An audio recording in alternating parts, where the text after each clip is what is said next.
Jumping straight across from interior last time, I gotta work on prepping this engine bay this time. And as you can see, it's got to look that one more like this, because I've already started working on this one.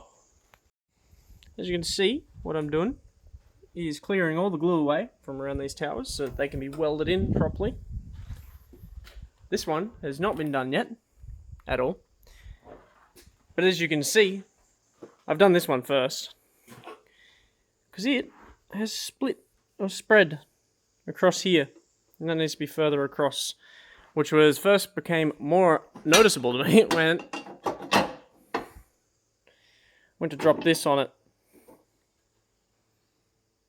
And as you can see, they're a little bit off, whereas on the Tunner and on Eris, this thing's dropped straight on, and it came straight off the Addy. So you would think it should drop straight on, but it don't. That needs to be moved across before all along here and all along there it's welded in place.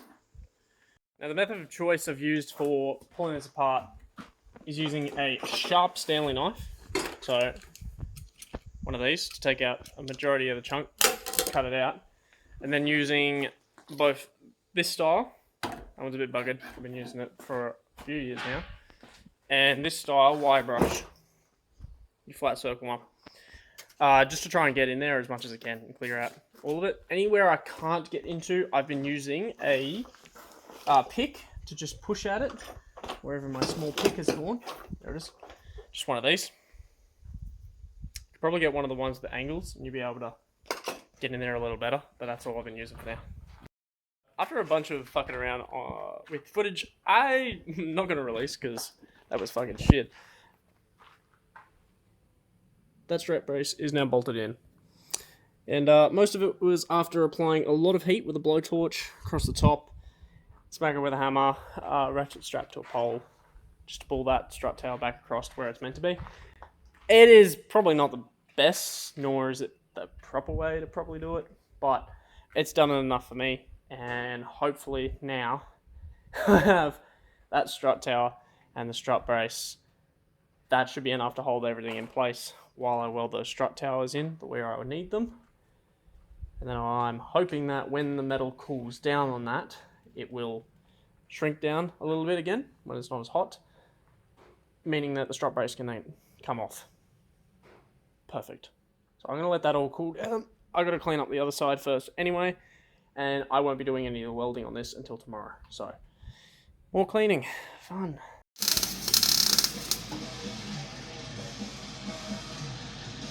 Ended up making an executive decision to leave the welding to my brother. Why? Simple. He has thousands more hours worth of work on a fucking welder than I do. So I figured it's probably best to just leave it to someone who actually has a much stronger idea of what he's doing.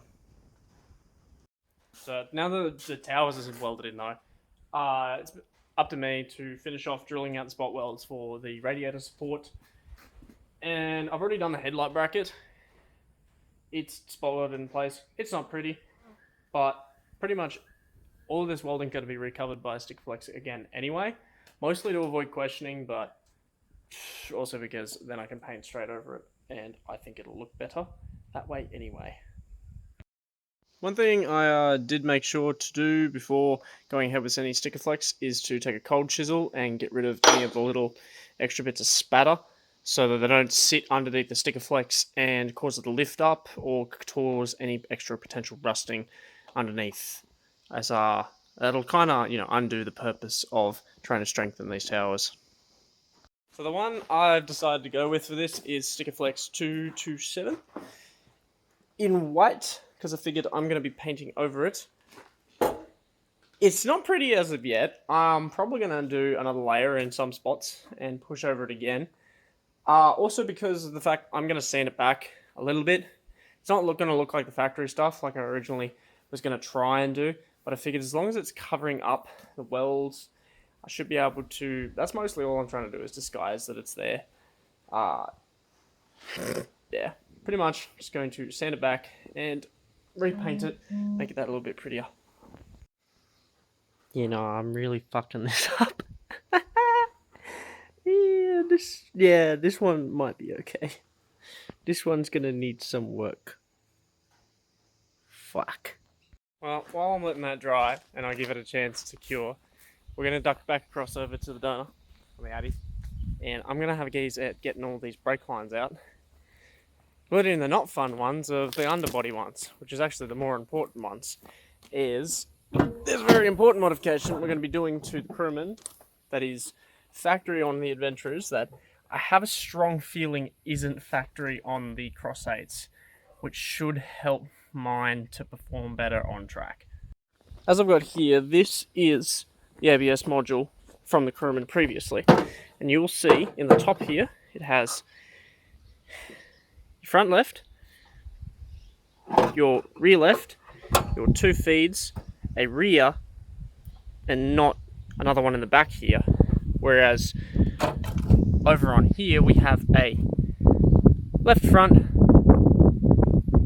a right rear, and a left rear. Brake lines to all 4 of the wheels instead of a crewman normally having one brake line for the rear diff. As shown on this M86 here, it's this one line that'll split and feed out to both of the calipers. That's going to change. We're going to go to a double line off of the body to the diff so we can use the Adventurer ones. How are the brake lines attached to the body, you might ask? Pop rivets to the fucking mounts that are around the body line, the brake lines. So we're going to climb all under this car, drill them. I will be replacing them on the crewman with the ones on here because they're in better condition, and using rivet nuts in order to bolt them back onto the side of the crewman, because I do have the holes in the frame, in the body, and it'd be much better, I reckon, to just have the nuts done up in there with rivet nuts in the body, personally. Oh, it's quite relaxing under here in the tunnel. Not. I hate the grass. Once you've drilled out these 2 rivet nuts, as you'll find here and here, I need to get rid of this wiring. It's for the old trailer plug that was put in by the previous owner. After those, 10mm bolts, and you're going to have to take off this metal boy right here. I'm not too sure how far he goes, or how many more bolts or rivets I got so far. Looks like after taking out those bolts, you will have to take off the bolts on this metal shroud here. I'm assuming this is the shroud for the exhaust to prevent heat from getting into the body. So that one will have to come off as well, so they go up into the side underneath there. Under this shroud is another pop rivet. And then I got to get under the back and actually figure out what else is up there. I have not figured that out yet. So I skipped ahead a little, as that last pop rivet was so much harder to get to than it needed to. Had to pull the fuel tank, I've had to pull the diff, the charcoal canisters out, as the last pop rivet was up there, up in behind everything, and I could not get my drill in there to pop it out. Now I just need to pop these clips in here, and there's another one here. That one's broken actually, and one over here, and then finally we can take the brake lines out of the fucking car. There we go. There we go. Addy brake lines have been removed. A little bit bent in spots, but that's fine. And it's only fine because these aren't the lines that I will be using. These are only being used as a benchmark for getting my new lines folded up, because I want to know exactly where these ones bolt into and how to go about changing them to suit the independent braking on the rear of the crewman. So after putting it off for weeks, and even after I said I was going to do it before, and then you'll notice I went and did a bunch of other things, the radiator support is out. I never want to have to do this again after doing it this time, which is annoying because I know I've got to do the Addy one still. So for this one, I've done it just with basic drill bits and center punch and cold chisel in order to pry it all out. Mostly because it doesn't matter so much on this one. I can damage it however I need. It was also like a test frame, so I knew exactly where all the spot welds and everything was. But it does come out in 2 pieces, so the top piece, all the spot welds had to come out for that. Sorry, not the top piece, bottom piece. All the spot welds for that one. It drops off. Then there's the extra spot welds that you can't get to because the bottom piece is in the road. 1, 2, 3, 4 on the upper sides, which are in there. They all had to come out. Now, to avoid damaging the stuff on the Addy one as much, I'm going to go ahead to City Tools and pick up some actual spot weld drill bits. And I'm really hoping that they will clear it up a lot nicer than what using just regular drill bits did. So I fucked around with it a fair bit differently this time to get the new one out. But I got it all out in 1 piece this time instead of in the 2. I didn't have to drill every single spot weld.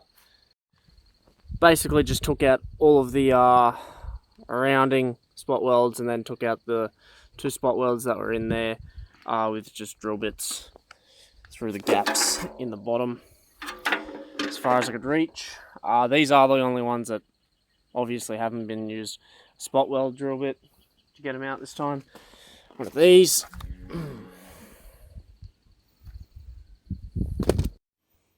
They actually worked fairly effectively at taking them off. You know, if I knew how well they were going to do it on that one, I probably would have went ahead and did it on this one so that there was less in the existing body that's still going to be here. Less material out of these, because on the body pieces on this one, it still has all the material still in it, which would have left a better base to weld the new one back onto the CrewMud.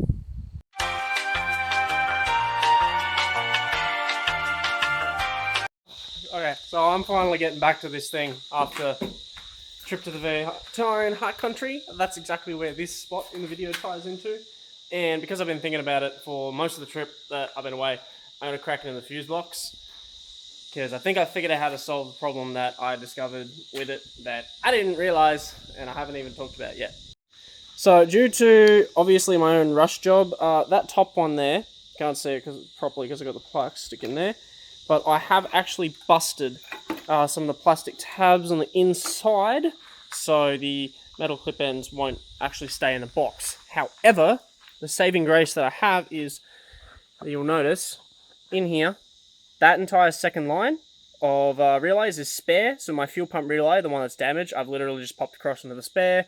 As they've never been used, they are not damaged, which is sweet for me. I don't care, I just need the car to run. If I really wanted to go to the effort to have it run and work and look completely stock or operate as stock, I would just go to the extra effort and pop out another fuse box out of the tonner, seeing as it's all going to be run as standalone. I won't have the regular fuse box in it for that. It'll only run the like 6 odd relays or whatever it is. I'm probably going to end up buying one of those standalone wiring kits that they use when they swap the ecos into like the Rodeos and stuff that V6 conversions make. It's literally like 6 relays and 8 fuses, and I'd rather have a lot less electronics going on that one, as it'll be raced. It doesn't need to be road legal, no shit like that. So I may have jumped ahead a little bit. I got a bit trigger happy on the reassembly after fixing up the radiator support for the CrewMud. It's welded in, all the new one. Everything's repainted, engine bay's resprayed, and yeah, I just went a little bit heavy on the reassembly. As far as everything, the guards, the headlights, airbox, radiator, the AC gear, the fuse box and everything, that's all bolted in again as well. And all of the looms plugged in all on the bottom.